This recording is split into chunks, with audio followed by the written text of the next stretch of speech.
Hello, welcome to week 2 of video lectures. Today we're going to be talking about political regimes, which is something that I'm really interested in. I think I could teach an entire course just on how we define democracy and how that differs from a dictatorship and what the different types of dictatorships are.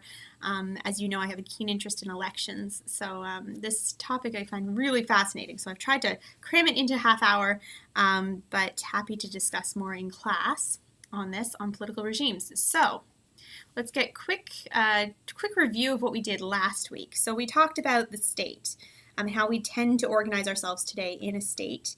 Then we talked about a regime. So the regime is kind of like the programming of the state or the broad rules and norms of a government. And then finally we talked about governments, so the specific people running the show at any given time. So today we're going to look more closely at the regime. So this is part of the triangle. In kind of a broader sense of how are states governed, what sort of rules and norms are put together for governance. This is kind of where I would ask you to define a democracy. So we all kind of know what a democracy is, and we think we do, but it's actually really difficult to define. So pause the video, take a few minutes, jot down some notes. How would you define democracy? And we're going to be using that definition for the next part of the video lecture. So you actually need to write down some sort of a definition of democracy based on what you've read or what you've studied so far in political science. So hopefully you paused and now you're back. So here's an example of how maybe I would define democracy. And let's just clarify that this is kind of an example of how a student would do it. We will get to the actual kind of scholarly definitions later. So I would say something like, hey, well, a democracy is where people are picked to pick. Typo there, but that's okay. People get to pick who is in charge through elections in which everyone can vote. And people feel free to voice their concerns and opinions to government, and that government generally does what the people want. Okay, so that's kind of what we might understand a democracy to be. So let's go through some case studies then and see how this definition holds up in reality. So the first one we'll look at is Syria. So Syria has Bashar al-Assad is the president who's been in power since his father died in 2000. Obviously, you know that in the Arab Spring, in 2011, civil war broke out. People were interested in having more civil liberties and rights. That war is continuing. But in July of 2014, Assad actually had an election, and he won almost 90% of the votes, and he was sworn in for another 7-year term. The election was only held in areas controlled by the Syrian government during the civil war because it was very hard to run an election in areas rebel-controlled, or very much impossible. Okay, so according to my definition then, is this a democracy? Well, we all would kind of say, well, no, Syria is not a democracy right now. It has a dictator, so it can't be a democracy. But it does have elections, and al-Assad received about 90% of the vote. So obviously he has clear, people used elections to choose their leaders. But at the same time, we know that only some people were able to vote and public freedoms were stifled and there really wasn't a fair competition. So even though there was an election, that election was pretty much of a sham. So we wouldn't probably call this a democracy even though there was an election there because people weren't really free to voice their concerns and opinions and really have a fair contest. So take a minute to think how your definition of democracy that you'd written down earlier, how that relates to this case.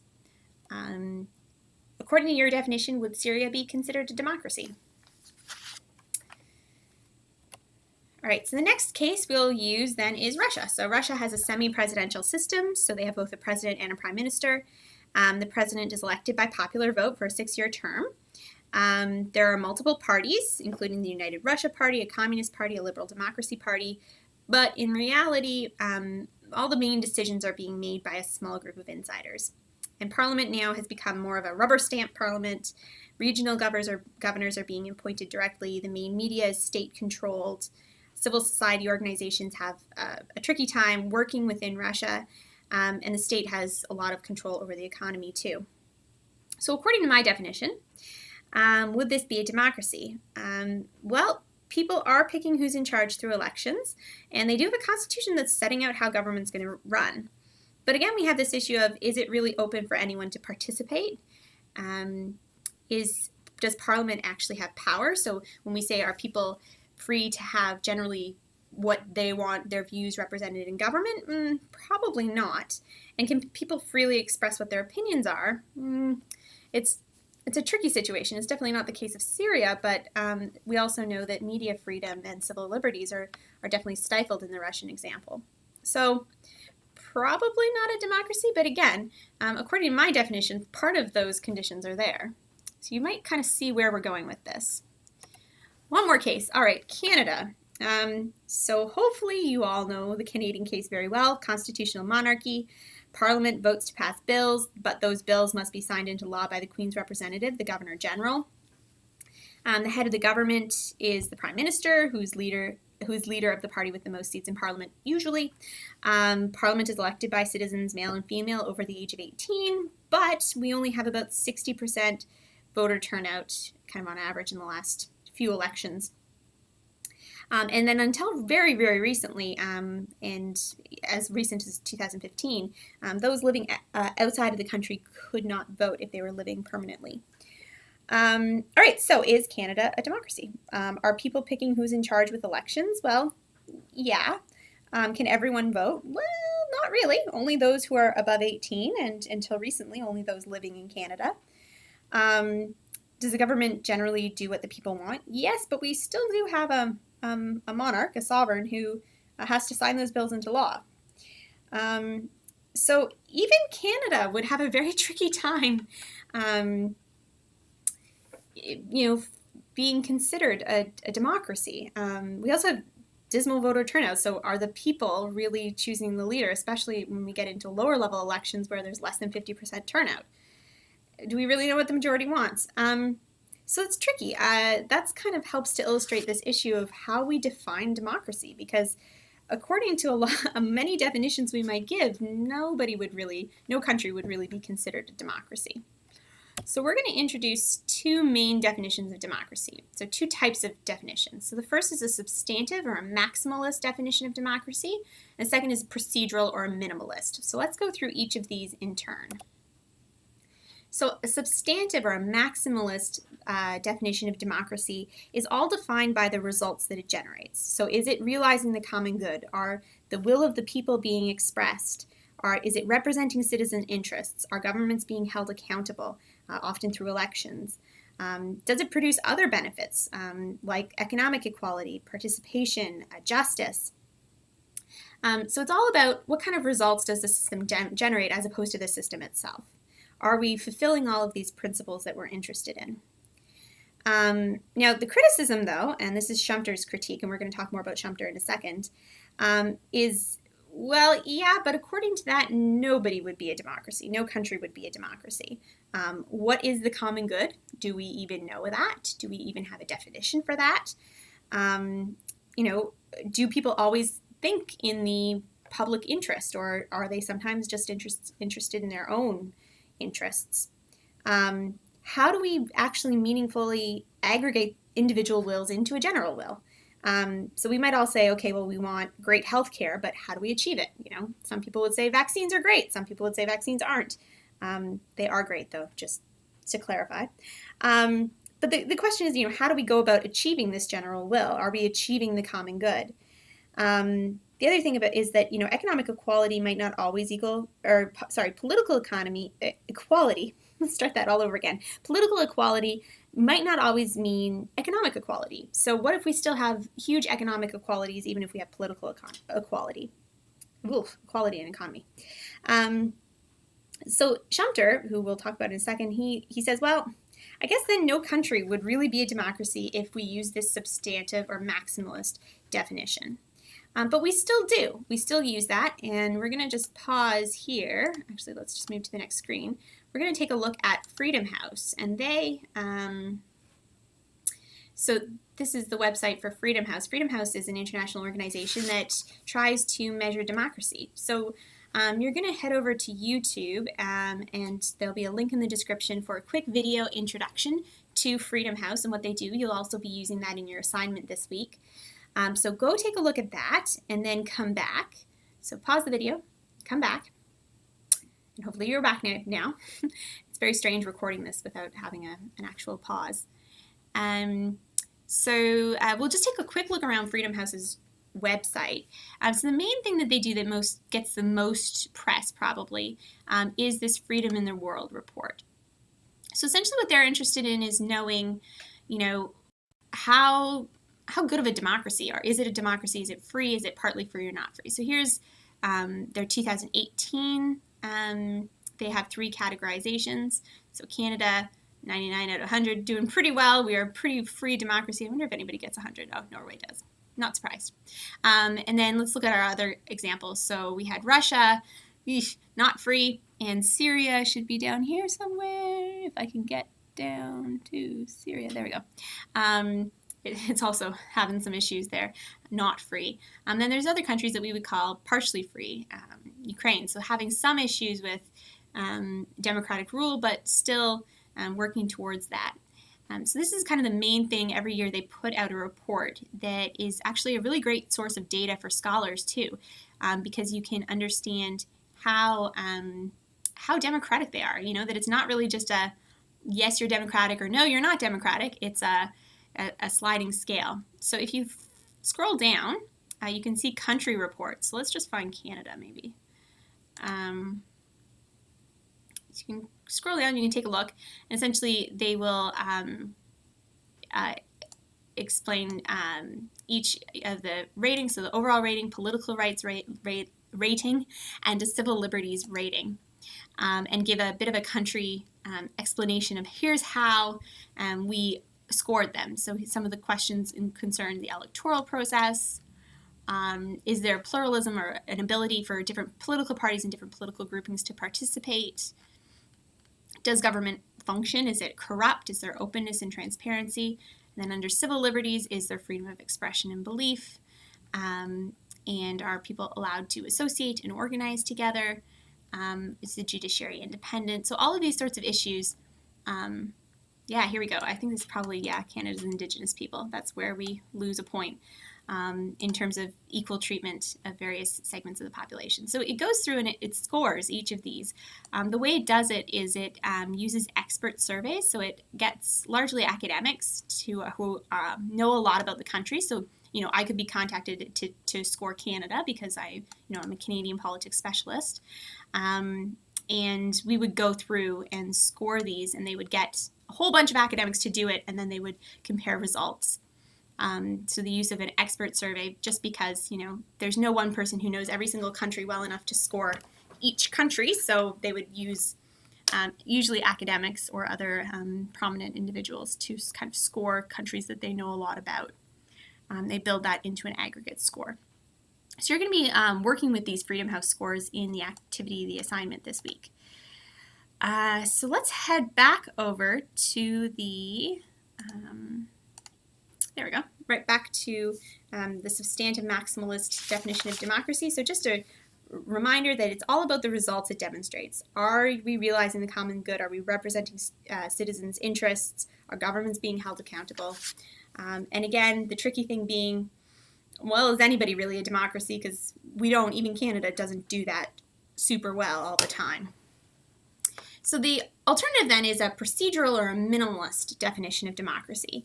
And we have our friend Schumpeter here. He wrote this lovely book, Capitalism, Socialism, and Democracy.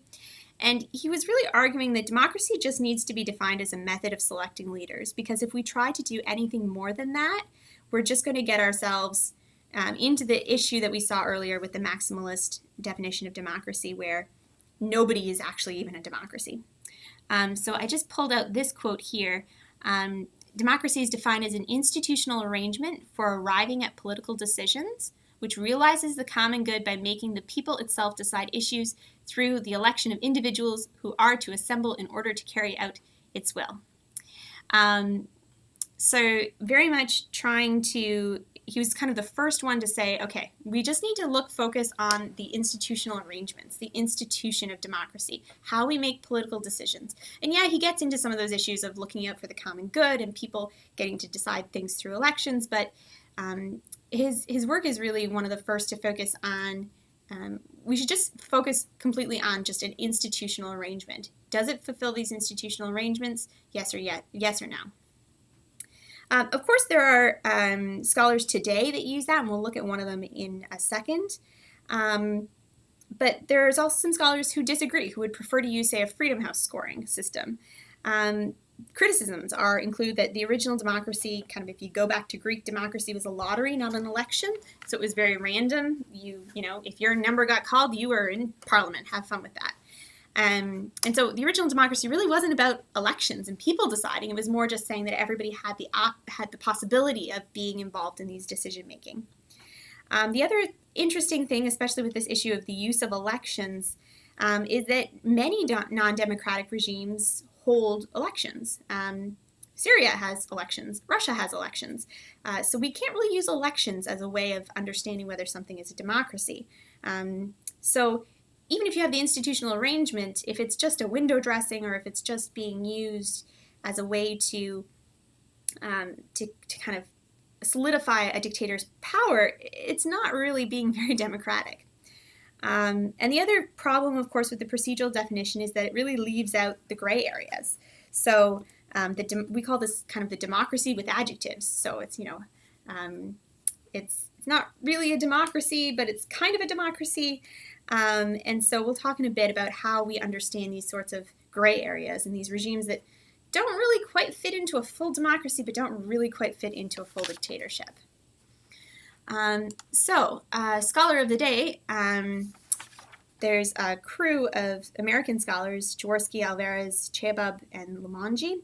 I could be pronouncing their names wrong. I took a course with Chebab, though, so he know how to pronounce his name at least. So let's just end here and go to, I have their article out. So this is an update of their article, Democracy and Dictatorship. And so essentially they're interested in saying, is it a democracy or is it a dictatorship? It either is or it isn't. It's a 0 or 1. It's a binary thing.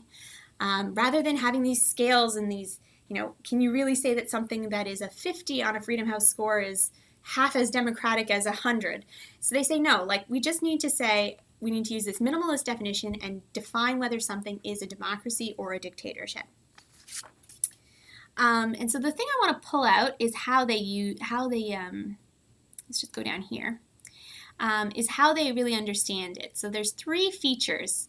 I'll just highlight that there.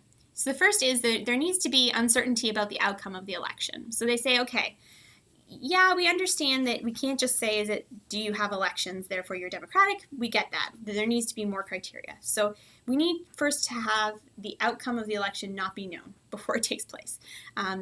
We all knew that Assad was going to win the 2014 election in Syria. So it really wasn't that the outcome was actually competitive. The second is irreversibility. So the idea that once the people have decided, that person who wins gets into office, or that parliament who wins actually takes office and gets into office. We often see challenges with democracy when people maybe protest the results, or they say it's unfair, or they use protests in a way to try to still clam onto power.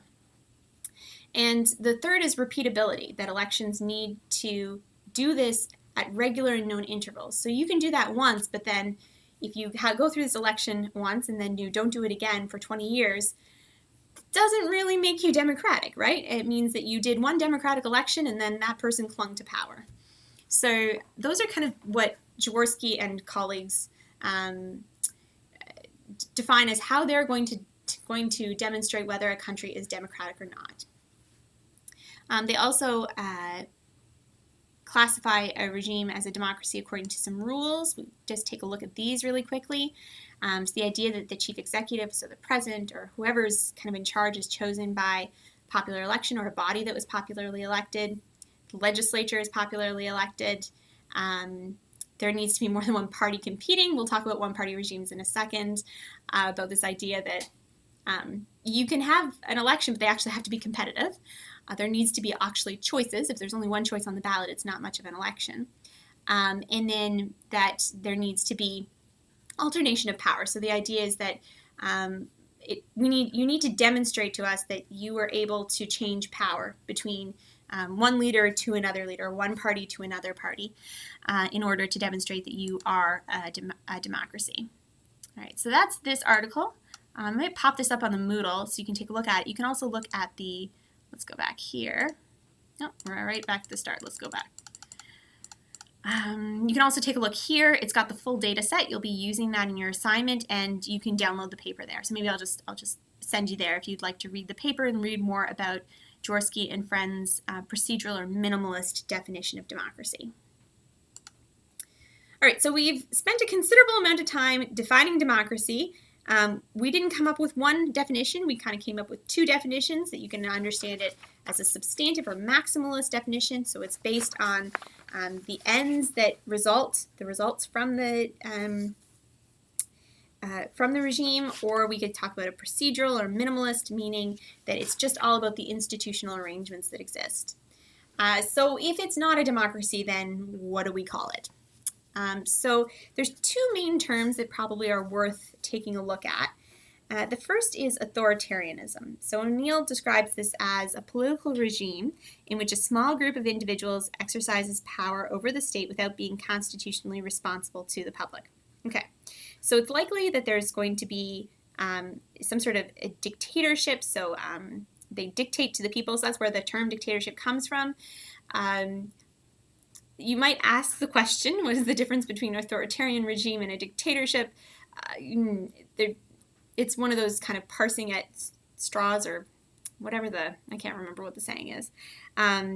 Dictatorship, we like to think of kind of a strongman leader, or woman leader, but kind of the general broad term would be an authoritarian regime. So there's usually some sort of restrictions on civil liberties, so freedom of speech, freedom of assembly. It doesn't necessarily mean that society will be less equal. So, for example, in a communist regime could, it hasn't happened in reality, but it could actually cause society to be more egalitarian. But it does mean that certain liberties are being restricted. And the reality is that some authoritarian regimes are not necessarily what we would think of as the countries that are really, in need of development. Some countries can be authoritarian regimes and have relative, wealth. We see that, for example, in many oil-rich countries in the Middle East, where there is a considerable amount of wealth, but not necessarily those political and civil liberties. Authoritarians also, you need to remember, is not necessarily just one ideology. So fascism, communism, all of these ideologies can become authoritarian and can be authoritarian. So it's important to remember that any ideology taken to an extreme where everything else is quashed can be authoritarian. Now, a subset of that, I would kind of understand it as a subset, is totalitarianism, where it's a very centralized regime that uses that ideology to really try to transform all of society. So the main difference between authoritarianism and totalitarianism would be that total transformation. So examples being Nazi Germany, Stalin's USSR, North Korea today could be considered totalitarian regime in the sense that it's looking not just to have exercise over the powers of the state, but having exercise over all aspects of human life. So that's kind of the broad definition of, well, if you're not a democracy, you're something. And usually that we would say an authoritarian regime would be kind of what we would commonly say are a dictatorship. So let's look at a few different types of authoritarian regimes. And I'm going to pop some videos in the description so you can learn more about each of these cases that I'll be talking about, because I'm going to go over them pretty quickly. Because you might not be an expert on each of these countries that I'm going to highlight. So if you haven't heard of what's going on in each of these countries, go take a look at the videos in the description. So let's look at a variety of authoritarian regimes, types of non-democratic rule. So the first we're looking at is a personal or a monarchical type of regime. So this is either based on hereditary, so that's a monarchical type of government, or a personality, so a personal regime, where state and society are pretty much possessed by that leader, and the state is the leader and his or her inner circle. It's not necessarily based on an ideology. It's really just based on rule by a single leader with no clear kind of regime or rules for constraining that leadership. Usually it sustains itself because supporters within that state or their families of those leaders will benefit directly from their alliance with the ruler. So there's usually a large level of corruption. So the example I give for this would be the House of Saud in Saudi Arabia. It's a monarchy. It's hereditary leadership, and a high level of those who are close to the regime really benefit from it, and that's what sustains the regime.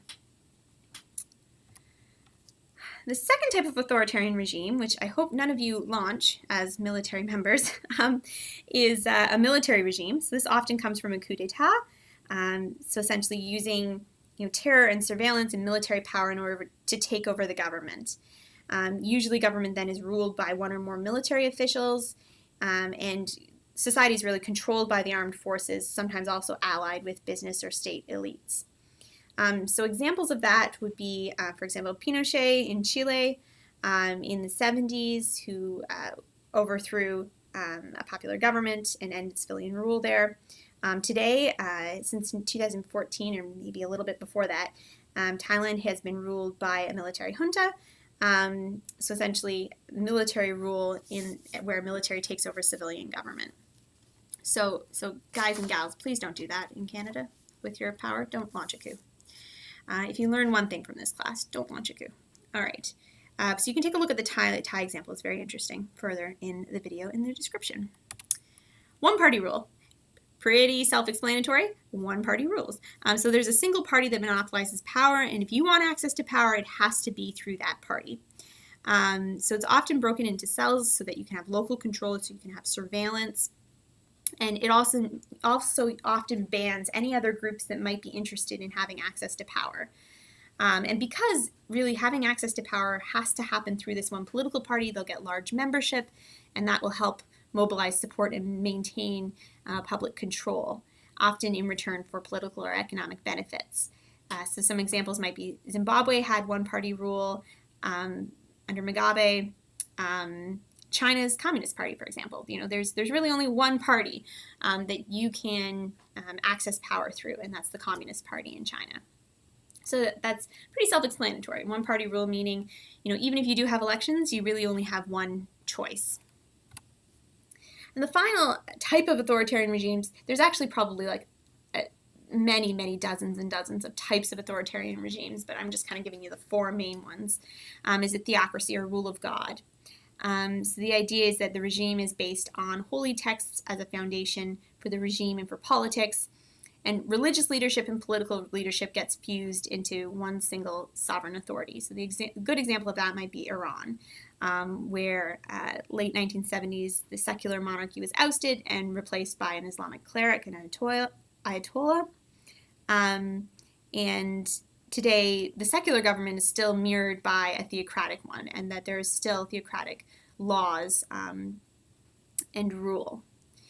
So we could spend an entire week on each of these different types of authoritarian regimes. I find this absolutely fascinating, but just for the sake of time, we're going to move on to a case study, an example. So what type of regime is this? So here's the example of Myanmar or Burma. So what I want you to do is go and take a look at the YouTube video. That'll be linked down below as well. It kind of gives you the basics of where things are at right now in Myanmar or Burma, depending on how you want to call it. And then also there's a really good Washington Post article that I want you to take a look at. And it's very quick, so just give it a quick read. And then so pause the video, take a look at those resources, and then we'll come back and discuss this case.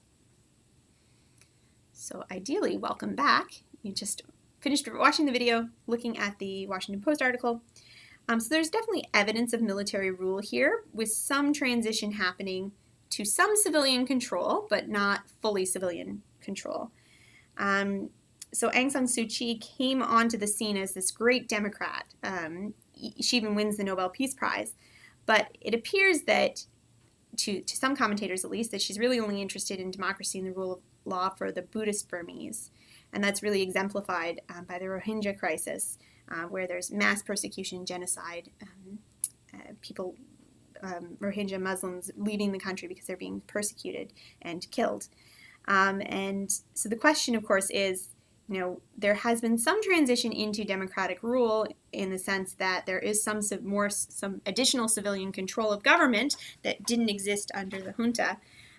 But really, does the democratic leader, Aung San Suu Kyi, have control over the whole country? We don't know. And also, is she really the Democrat that we thought she was, in the sense that she thinks perhaps democracy is just for a certain segment of the population? And if that's the case, then really can we call the country democratic? So it's a really interesting and contemporary and evolving example of the fact that, regimes are not necessarily set in stone, even though they are kind of a little bit less institutionalized than, say, the state. We do know that there's constantly transitions, and that's going to be the focus of next week's video lecture. So the last thing I wanted to talk about is, okay, so what about, another typo, I really ought to proofread. What about the gray areas? What about those regimes that are not really democratic, but they have some aspects of democratic regimes, but they're not entirely authoritarian? And Myanmar could be considered one of those, in the sense that, they are somewhat on this path to democracy, but are they really? So we like to call these hybrid regimes, and I'm going to give you just 2 examples of hybrid regimes. There are many, many examples. It seems like all the time a new article or book is coming out with somebody saying, we have a new version of a hybrid regime. It should actually be defined as this or that. So let's look at 2. So the first is this one, Competitive Authoritarianism, by Levitsky and Wei. And they say this is a unique type of regime because it has formal democratic institutions, but the incumbents often violate the rules using mechanisms like bribery, co-optation, or other forms of persecution to harass critics in a way that the regime failed to meet the minimum standards of conventional democracy. There's really no level playing field, but there is some form of democratic contestation. There might be some elections, some freedom in media. And they really argue that it is a new regime form. It's not just kind of a transitional, we're working our way from authoritarianism to democracy, that instead it's its own type of regime. Why do states have this type of regime? They suggest that it could be because a dictator just lacks the resources to have a full dictatorship, so they have to, therefore, loosen up some of their control, and that's what you end up having, this distinct type of regime called a competitive authoritarian regime. Single-party democracy is one by Barbara Geddes and colleagues. The idea that there is one party that really dominates and has really exclusive access to offices and controls parties, even if other parties legally exist.